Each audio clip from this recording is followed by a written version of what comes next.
우리 기도하고 말씀 듣도록 하죠. 은혜로우신 아버지 하나님, 오늘도 우리를 예배의 자리, 말씀의 자리, 은혜의 자리에 인도하심을 감사합니다. 부족한 자를 통하여 주시는 주의 말씀이지만 오늘도 찾아오시는 성령님의 그 놀라우신 주명과 사랑을 통하여 이 말씀을 깨닫게 하시고 은혜 받게 하시고 이 땅을 또 새롭게 보는 소망의 힘을 갖게 하는 시간 될 수 있도록 인도하여 주시옵소서. 전하는 자 오직 주의 은혜만을 의지하오니 하나님의 능력, 하나님의 역사만이 나타나는 시간 되게 도와 주시옵소서. 예수 그리스도의 이름으로 기도하옵나이다. 아멘. 우리나라가 2008년 5월에 응급의료법 중에 5조 2항이라는 새로운 의료법을 개정한 적이 있습니다. 우리에게는 5조 2항이라는 단어보다는 착한 사마리아법 또는 선한 사마리아법, 이런 법의 이름으로 잘 알려져 있는 거죠.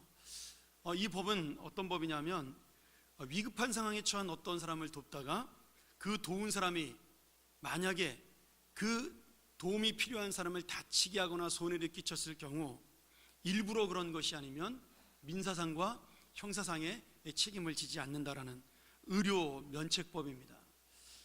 예를 들어 이런 거죠. 어떤 사람이 응급으로 쓰러졌습니다. 지금 심폐소생술, 요새 이제 많이 유행하는 CPR이죠. CPR을 하는데 CPR을 하게 되면 10명 중에 8명, 9명은 갈비뼈가 부러집니다. 그리고 실제로 심폐소생술 가르칠 때 갈비뼈가 부러지도록 하라고 그렇게 교육을 받습니다. 그런데 만약에 이 착한 사마리아법이 없으면 심폐소생술 할 때 갈비뼈가 부러진 사람이 나중에 깨어난 다음에 그 갈비뼈 부러진 것을 보상해달라고 소송을 걸 수가 있습니다. 그러면 그런 소송을 한번 당하게 되면 이제 나머지 사람들은 도와주고 싶어도 자기가 그런 불이익을 당할까봐 도와주지 못하는 그러한 형편이 되는 거죠.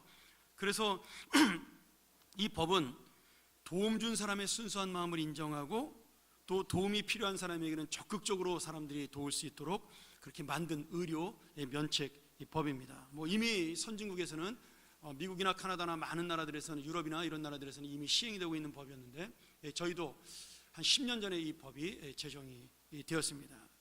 근데 재밌는 건 이 법의 정신이 우리가 오늘 본 성경 선한 사마리아인 이 이야기에서 이 법의 기초를 만들었습니다. 그래서 법 이름 자체도 착한 사마리아법 이렇게 부르고 영어로도 굿 사마리탄 로우라고 그렇게 우리가 부릅니다.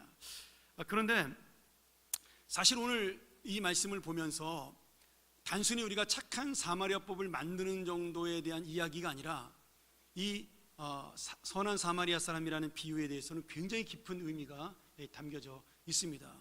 아마 교회를 오래 다니신 분들은 이 선한 사마리아의 비유를 수도 없이 많이 들었을 것입니다. 그래서 오늘 저는 여러분들하고 조금 좀 다른 의미로 정말 예수님이 우리에게 말씀하시는 이 비유의 의미가 무엇인가에 대해서 좀 깊이 있게 좀 2주 정도 살펴보려고 합니다. 오늘 제가 여러분에게 첫 번째 제목인 우리가 먼저 이웃이 되어야 합니다라는 제목으로 첫 번째 시간을 정하고 다음 주가 되겠죠. 우리 다음 주에는 온 가족 평안가족 연합 예배니까 제가 3월 둘째 주에는 두 번째 시간으로 누가 먼저 이웃이 되어줘야 되는 거에 대한 이야기를 좀 나눠보려고 합니다. 자, 오늘 먼저 예수님께서 이 비유의 배경, 다시 말하면 이 비유를 하게 된 이유에 대한 이야기를 좀 우리가 할 필요가 있습니다. 예수님께서 사람들에게 말씀을 가르치고 있을 때 한 율법학자가 예수님을 시험하고자 예수님에게 와서 질문을 하게 됩니다. 선생님, 내가 무엇을 해야 영원한 생명을 얻겠습니까? 질문 자체는 굉장히 좋은 질문이었지만 이 사람의 의도는 예수님에게 그런 생명이 나온다라고 믿는 것도 아니었고 예수님을 구원자로 믿는 것도 아니고 오직 자기의 지식을 자랑해서 좀 예수님의 코를 납작하게 해주고 싶은 그런 마음이 담겨 있었던 거죠. 그때 예수님이 이 사람의 질문에 대답하지 아니하고 다시 질문을 하십니다. 너는 어떻게 생각을 하느냐? 율법에 무엇이라고 되었는지, 네가 율법학자니까 율법에 무엇이라고 되었는지, 또 너는 어떻게 읽었는지 한번 이야기해다오, 이렇게 오히려 요청을 하시게 됩니다. 그때 이 율법학자가 신명기 6장 5절 오늘 말씀에 보면 마음과 목숨과 힘을 다하고 성품을 다하여 하나님 사랑하라 이 말씀과 내 이웃을 사랑하라는 이 말씀은 신명기 6장 5절과 레위기 19장 18절의 말씀을 인용한 겁니다. 우리 같이 한번 우리 참고로 읽도록 하죠. 신명기 6장 5절입니다. 우리 쉐마라는 아주 유명한 말씀이죠. 저희가 몇 주 전에도 우리 평화가족연합예배 때 제가 12월 달에 설교를 한 적이 있습니다. 같이 한번 읽을까요? 시작. 너는 마음을 다하고 성품을 다하고 힘을 다하여 내 하나님 여호와를 사랑하라. 잘 하시는 말씀이에요. 두 번째 말씀 레위기 19장 18절입니다. 같이 한번 또 읽을까요? 자, 시작. 원수를 갚지 말며 동포를 원망하지 말며 내 이웃 사랑하기를 내 자신과 같이 사랑하라. 나는 여호와이니라. 지금 온 율법을 요약해서 하나님 사랑과 이웃 사랑 이 두 가지로 요약을 해놓았습니다. 근데 이 율법학자가 정말 멋지게 이 대답을 예수님 앞에서 한 거죠. 예수님은 이 대답을 듣고 네 말이 옳다, 정말 훌륭한 대답이다 이렇게 칭찬을 하면서 가서 너도 이처럼 하나님을 사랑하고 이웃을 사랑하는 그런 인생을 살아라고 그렇게 이야기를 합니다. 여러분 실제로 이 대답이 왜 훌륭한 대답이냐면 마태복음 22장 37절과 40절에 보면 예수님이 제자들에게 계명 중에 가장 큰 계명이 무엇이냐는 질문을 듣고 설명하시면서 똑같은 말씀을 하신 거예요. 하나님을 사랑하고 이웃을 사랑하라. 이것이 너희가 지킬 가장 큰 율법이다라고 말씀을 하셨어요. 그러니 이 율법학자가 예수님의 그 예전에 가르쳤던 이야기를 들었는 건지 아니면 자신의 생각을 가지고 이야기했는지 모르지만 지금 이 율법에 대한 정확한 해석과 하나님 사랑하고 이웃 사랑하는 것이 바로 우리 영생을 얻은 자의 삶이라는 사실에 대한 분명한 정답을 가지고 있는 거죠. 그런데 중요한 건 그 다음이었어요. 이 율법사가 자신이 율법을 잘 지키는 의로운 사람임을 드러내고 그리고 예수님을 길을 죽이기 위해서 이렇게 또 질문을 했습니다. 그러면 나의 이웃은 누구입니까? 이렇게 질문을 한 거죠. 우리가 이 질문의 뉘앙스를 잘 이해해야 됩니다. 이게 우리나라 말로 표현하기 좀 어려운데 이 질문의 그 미묘한 느낌이 있습니다. 이 사람이 왜 이 질문을 했을까? 어떤 마음을 가지고 질문했을까? 그 율법사의 의도가 이 질문 속에 들어가 있는 거죠. 즉 다시 말하면 나같이 율법을 잘 지키는 의로운 사람의 이웃이 될 만한 자격을 갖춘 자가 누구입니까? 이렇게 질문한 거예요.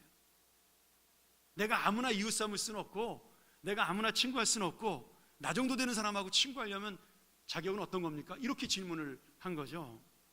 그때 예수님이 이 율법학자의 마음을 꿰뚫어 보시고 주신 말씀이 오늘 우리가 읽은 선한 사마리아인의 비유라는 말씀이죠. 자, 이 비유는 뭐 잘 아는 얘기니까 제가 간단하게 설명을 드리죠.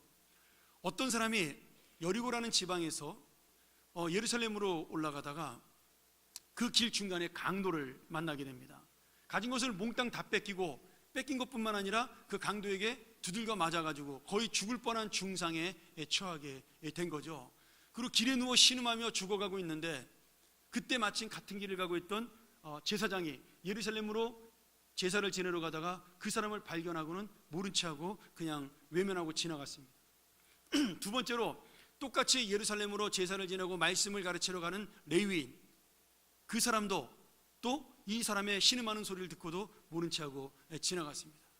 근데 마지막 세 번째로 그 길을 지나가던 사마리아 사람이 이 사람을 발견하고 길을 멈추고 그 사람을 돌보아주고 상처를 치료해주고 싸매어주고 또 이 사람을 데리고 가까운 주막으로 데리고 가서 안전하게 그 주막집에 맡기면서 돈까지 주면서 이 사람을 맡아달라고 부탁을 합니다. 여러분 그 당시에 이 선한 사마리아인이 맡긴 은 2데나리온, 그냥 2데나리온인가요? 이 2데나리온은요 지금으로 말하면 한 달치 생활비입니다. 일반 사람의. 그러니까 굉장히 많은 돈을 지금 맡긴 거예요.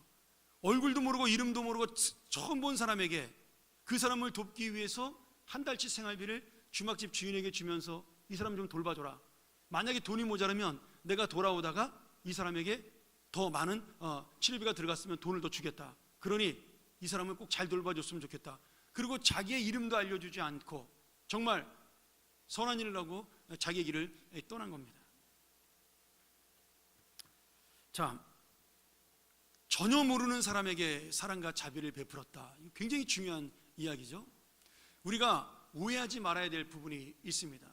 지금 제사장과 레위인이 이 강도 만난 사람을 못 본 채 하고 지나갔기 때문에 이 제사장과 레위인은 나쁜 사람이다, 악한 사람이다, 냉정하기 이를 데 없는 정말 그러한 상종 못할 사람이다. 여러분, 그런 사람 아닙니다. 우리가 이 말씀을 잘 연구해 보면요, 이 사람들은 그냥 보통 사람입니다. 우리와 같은. 자, 무슨 말씀이냐면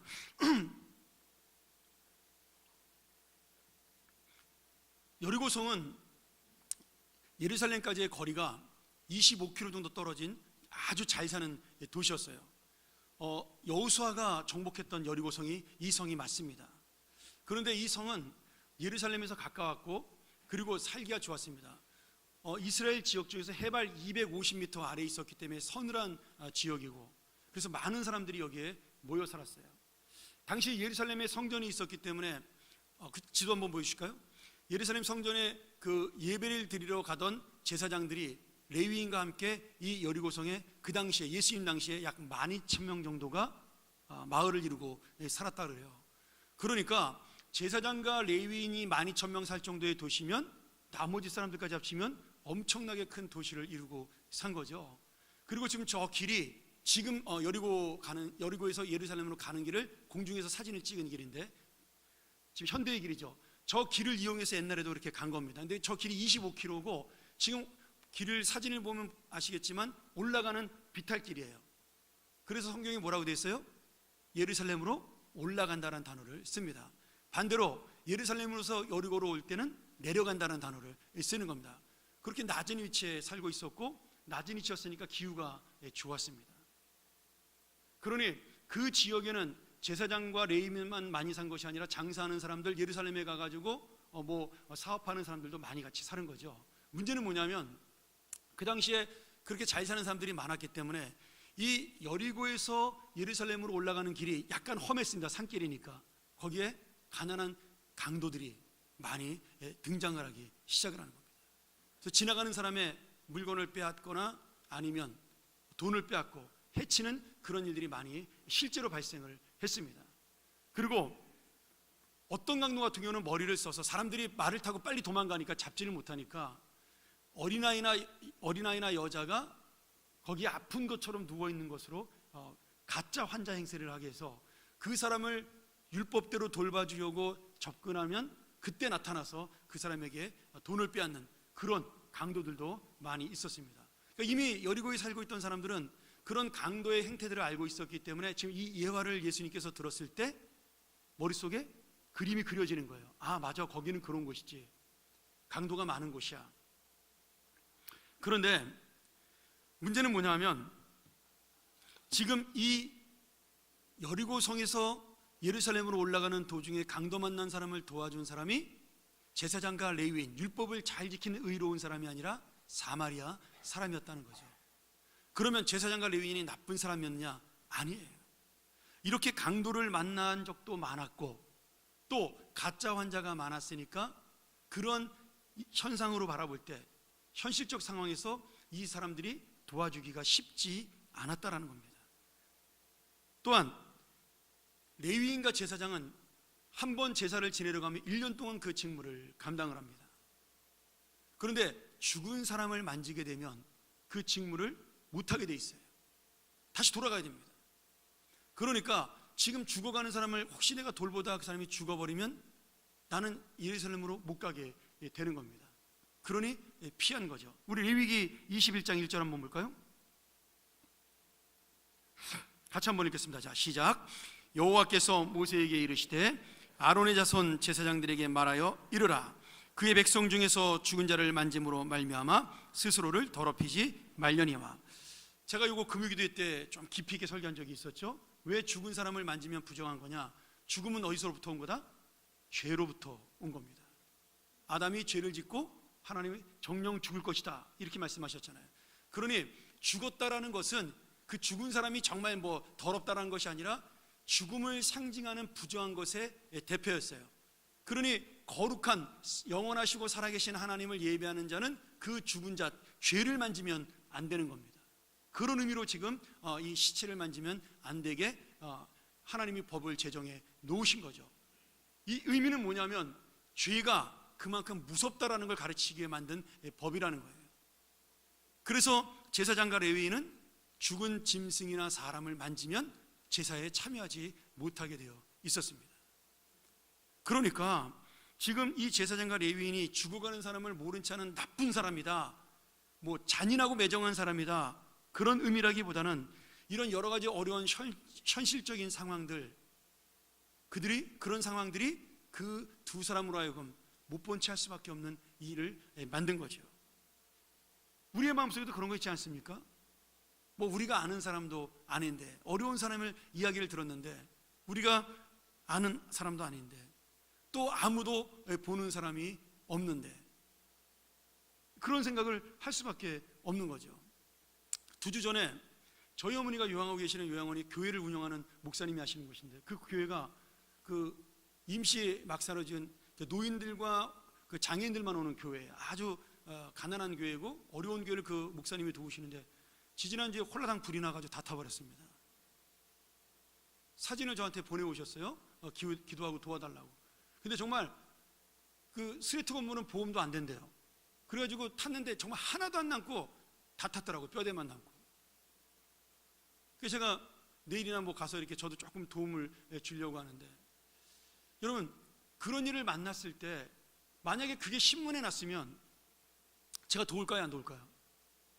물론 뭐 도울 수 있죠. 근데 전혀 모르는 그런 교회라면 제가 그런 마음이 생길까요? 생기지 않습니다. 그냥 안 됐다, 그렇게 끝날 수 있는 거죠. 근데 직접 아는 분이고 그분이 도움을 청했기 때문에 제가 내일 도울 수가 있는 겁니다. 근데 그거는 제가 뭐 매정한 사람이라서 그런 것이 아니라 사람의 인지상정이라는 거예요. 아는 사람에게 더 손이 간다라는 거죠. 우는 사람에게 젖주는 겁니다.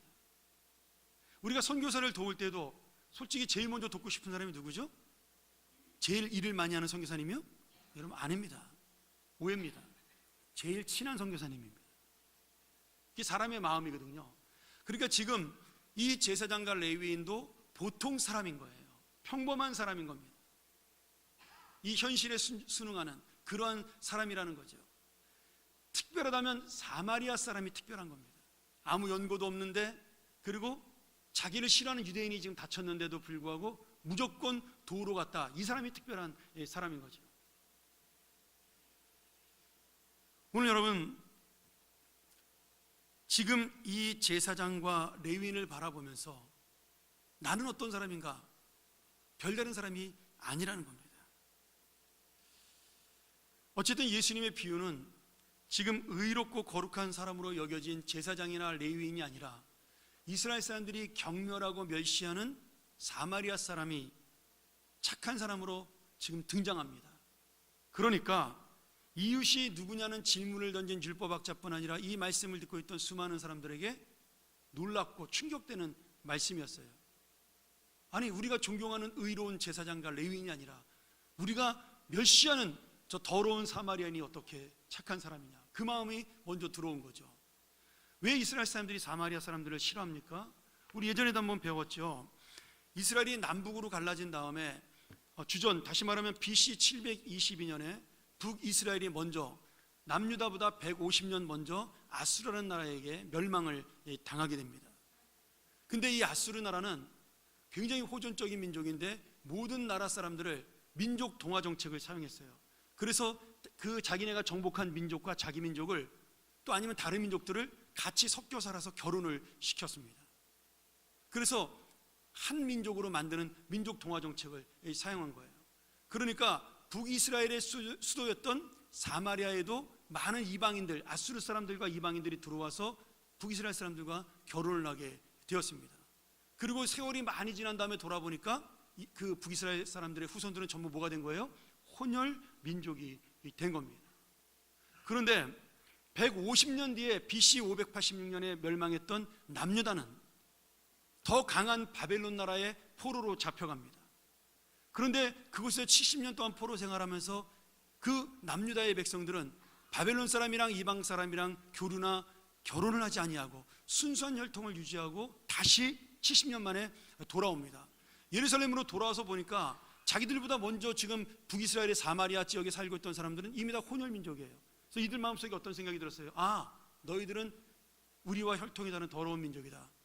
이렇게 생각을 하게 된 겁니다. 우리가 느헤미야서를 읽어보면 느헤미야가 성전을 재건하려고 그러는데 그 당시 사마리아에 있었던 사마리아의 지도자 산발랏이, 도비아와 산발랏이 우리가 도와주마라고 제안을 합니다. 같은 민족끼리 돕자. 그런데 느헤미야가 단칼에 그것을 거절해요. 그것은 다른 이유가 아닙니다.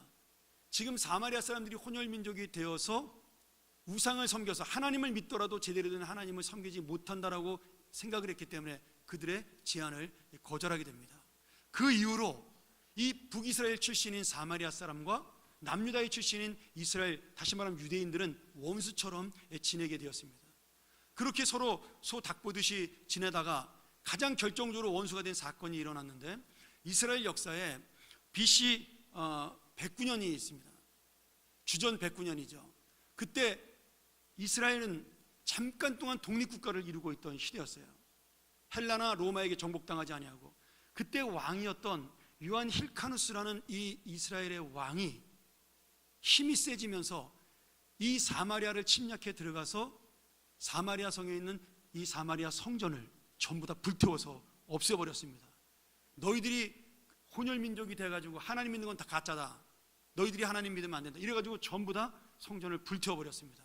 그 이후로 이 남유다와 북이스라엘, 사마리아 사람과 유대인들은 완전히 원수처럼 지나게 된 거죠. 그래서 예수님이 그 사마리아 성을 지나서 예루살렘으로 가려고 할 때 사마리아 사람들이 막는 기록이 성경에 보면 나오죠. 그때 요한이 그러잖아요. 불을 내려서 저놈들을 다 멸망시킬까요? 여러분, 길 막았다고 벼락을 내리면 됩니까? 그 의미는 뭐냐면 그 안에 저들은 죄인이라는 인식이 들어 있었던 겁니다.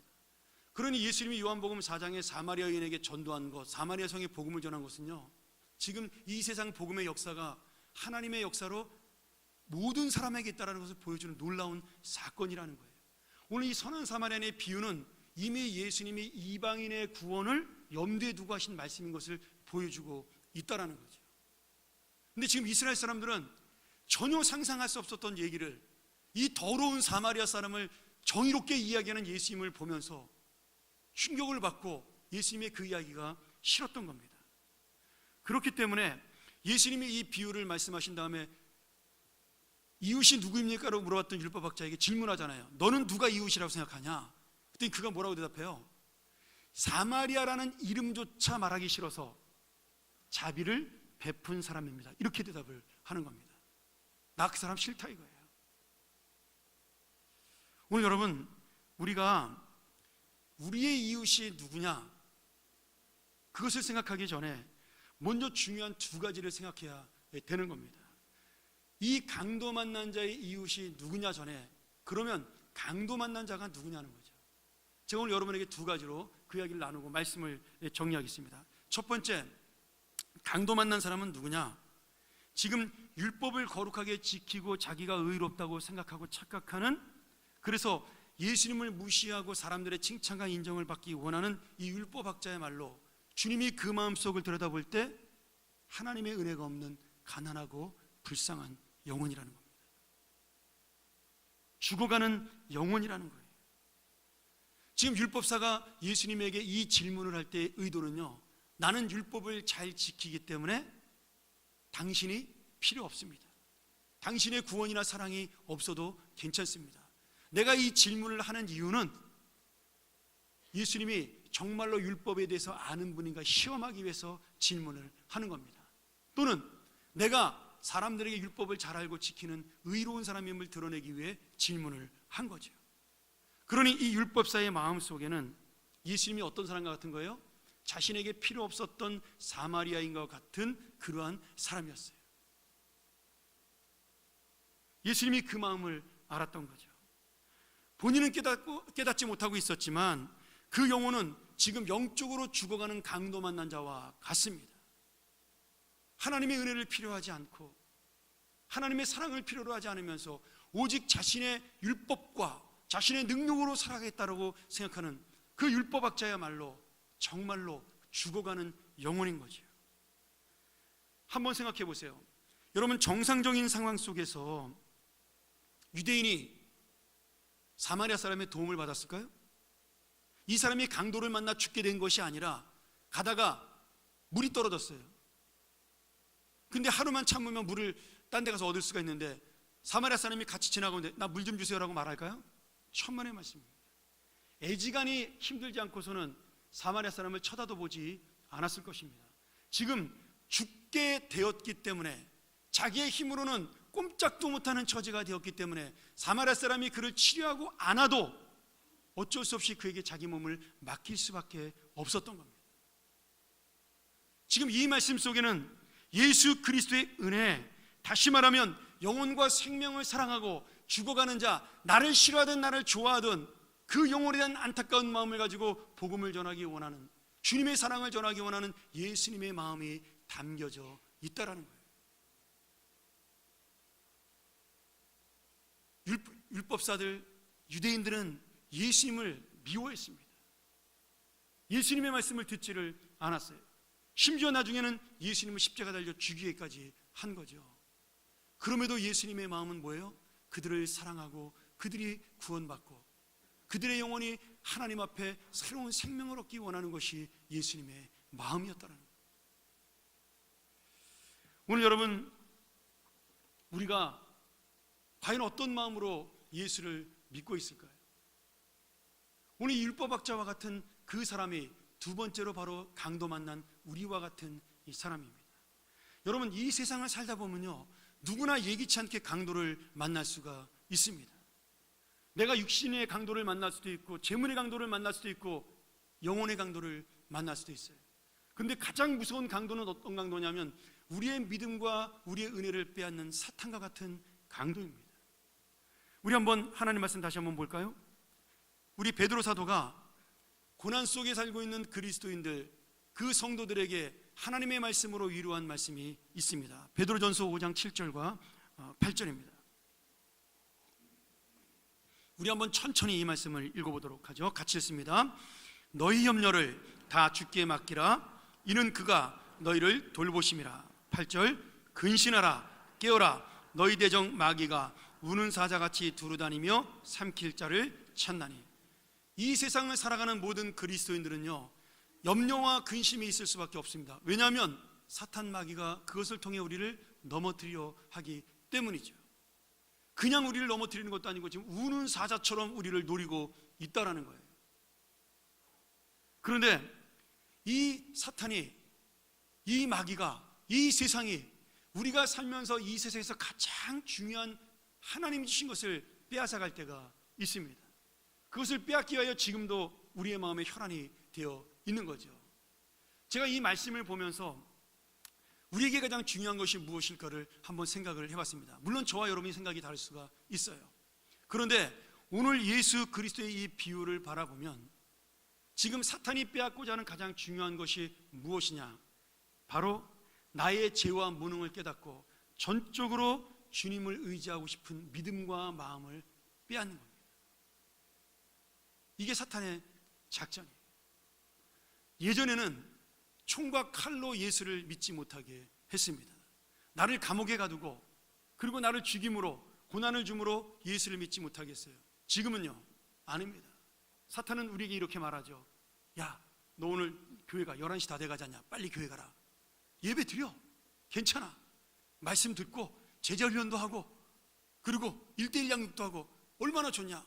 그걸로 봉사돼. 그런데 말이야, 그렇게 네가 열심히 살면 너는 예수가 필요 없어. 네 힘으로 살 수 있는 거야. 하나님의 은혜로 사는 것이 아니라 너의 능력과 너의 힘으로 사는 거야. 너의 봉사는 이 공로로 사는 거야. 그러니 예수는 열심히 믿고 예배는 열심히 들으되 네가 예수 그리스도의 은혜는 의지할 필요가 없는 것이다. 여러분, 사탄이 누리는 것이 바로 이것이에요. 한번 우리의 마음을 생각해 보시기 바랍니다. 나도 율법학자처럼 성경을 잘합니다. 나도 율법학자처럼 성전에 와서 봉사합니다. 나도 율법학자처럼 하나님 말씀대로 살려고 애를 씁니다. 나도 율법학자처럼 하나님의 사명을 맡은 자입니다. 예배를 드리고 기도를 하고 말씀을 배우는 자고 또는 가르치는 자이기도 한 거죠. 여러분, 그래서 우리에게 예수 그리스도의 은혜가 필요가 없나요? 오늘 사탄이 우리의 가장 중요한 것을 빼앗아갑니다. 너의 의와 너의 힘으로 살 수 있어. 너의 공로와 너의 직분이 너를 나타내는 것이야. 그리고 어떻게든지 네 힘으로 살아봐. 너의 자존심을 왜 꺾어? 남는 게 자존심인데 아무 것이 없어도 그거 하나는 살아있어야지. 왜 그것을 버리려고 해? 너 욕심? 세상에 욕심 없는 사람이 어디 있느냐? 그 정도는 다 갖고 있는 것이야. 오늘 여러분, 사탄은 우리로 하여금 주님을 믿으면서 나의 능력, 그리고 나의 약한 마음, 나의 자존심, 나의 생각들을 살아나게 만듭니다. 지금 이 율법사가 예수 그리스도에게 인정받지 못하는 이유가 무엇이에요? 율법을 몰라서가 아닙니다. 성경을 몰라서가 아니라, 제사를 지내지 않아서가 아니라 이 마음속에 은혜를 사모하는 마음이 없어졌기 때문입니다. 그러면 여러분, 우리가 어떻게 해야 다시 한번 주님을 의지하고 은혜를 사모할 수 있을까요? 오늘 그것이 바로 강도 만난 자가 주는 은혜입니다. 우리는 죽으면 되는 거죠.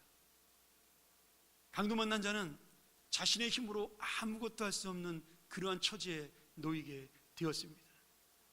그저 누워서 신음소리를 흘리며 도와달라는 말도 하지 못할 정도로 힘들고 어려워서 누가 와서 자기를 만지던, 누가 와서 자기를 죽이던, 그것이 사마리아 사람이든 유대인이든 상관없이 그에게 의지할 수밖에 없는 존재가 된 거죠. 사랑하는 여러분, 이 무능력하고 아무것도 할 수 없는, 자기의 힘으로 아무것도 할 수 없는 그 자신의 모습을 깨달을 때 바로 예수 그리스도의 은혜와 능력이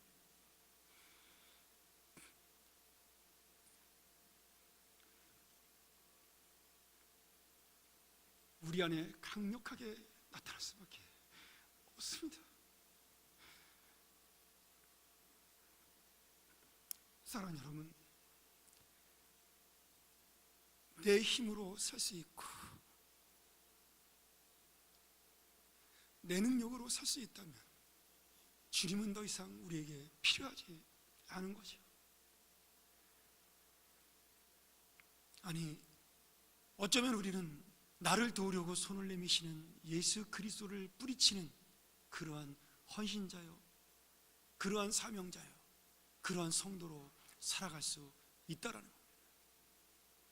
사랑하는 여러분, 그래서 먼저 내가 주님의 이웃이 되어야 되겠다고, 누가 나의 이웃이 되는 것이 아니라 내가 먼저 주님의 이웃이 되고 내가 먼저 주님의 친구가 되어 나는 주님의 도움이 필요하고 주님의 은혜가 필요한 사람이라고 내가 외쳐야 하는 겁니다. 나는 주님의 긍휼과 자비가 없이는 한순간도 살 수 없는 죄인입니다. 내가 주님의 사랑이 없이는 한 시간도 견딜 수 없는 연약한 인생입니다. 주여, 나는 주님의 사랑이 없이는 아무것도 의지할 수 없는 불쌍한 영혼입니다. 그러니 주님, 나는 주님의 은혜가 필요합니다. 그러니 주님이 오시지 않으면 나는 아무것도 할 수 없습니다. 주님이 나의 친구 되어달라고, 아니 내가 먼저 주님의 친구이니 나를 좀 도와달라고 외치는 그러한 주님의 이웃이 우리가 먼저 되어야 하는 겁니다. 사랑하는 여러분, 오늘 누구나 강도를 만날 수가 있습니다. 아니, 지금도 우리는 강도를 만나고 있는 인생일 수도 있는 거죠. 어떤 사람은 충성하며 강도를 만날 수도 있고요, 어떤 사람은 낙심해서 강도를 만날 수도 있습니다. 그러나 그 누구도 예수 그리스도의 은혜가 없이는 살 수 없는, 우리는 연약하고 불쌍한 자라는 사실입니다. 오늘 여러분, 주님께서 이 율법학자를 안타깝게 여기는 마음, 그 영혼을 어떻게든지 돌이키고자 하는 그 마음, 오늘도 그 마음으로 주님은 우리에게 다가오십니다. 그리고 우리에게 말씀하십니다. 내가 너의 친구인데, 내가 너의 이웃인데, 내가 너를 돕고 싶은데 너는 왜 나에게 손을 내밀지 않고 있느냐? 사랑하는 여러분, 오늘 강도를 만난 것과 같은 우리의 현실 속에서 오직 참된 이웃이 되시고 참된 친구가 되시는 예수 그리스도, 내가 그분의 친구가 되고 이웃이 되어 오늘 그분의 은혜를 만나는 귀한 시간 되기를 제 이름으로 간절히 소원합니다. 우리가 한번 이 시간, 이 말씀 기억하면서 또 마음속에 생각하면서 함께 기도하기를 원합니다. 하나님, 내가 예수를 믿으면서도 주님의 은혜를 놓치고 살았습니다. 내가 주님의 은혜가 없이도 살 수 있다고 생각한 그런 불쌍한 영혼이었습니다. 도와주시옵소서. 긍휼히 여겨 주시옵소서. 나의 가난함과 나의 무능함을 주님이 찾아와 주시옵소서.